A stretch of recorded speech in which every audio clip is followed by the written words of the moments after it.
I'm here with David Ledesma, independent consultant and senior fellow at the Oxford Institute of Energy Studies. Right. Welcome.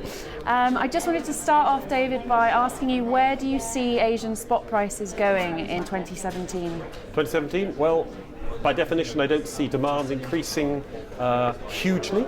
I do see supply increasing as the Australia projects start up and we start to see US LNG being supplied into the global LNG pool. So that can only lead in one direction, and that is downwards. But I do think we're going to see increased volatility because there'll always be small pockets of demand or some problems with supply. So I think it's a downward direction, but with upside and downside volatility.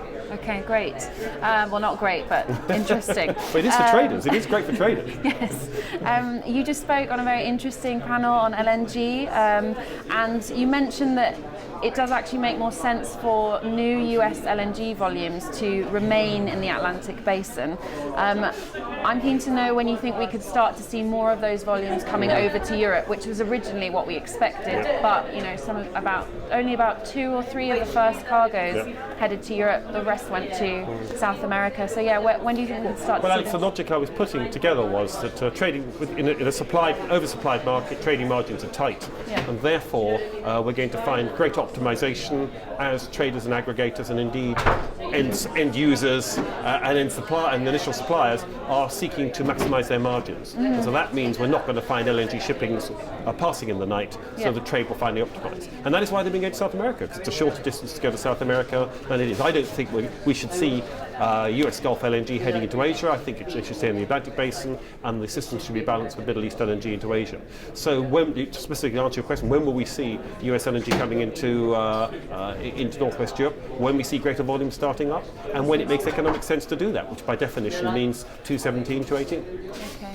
And so, but now that South America is now heading into the summer, or pretty much in summer, where do you see most of the cargoes heading if we can't send them anymore to South America?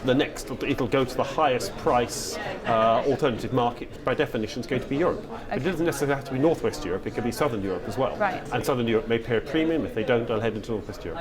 Okay.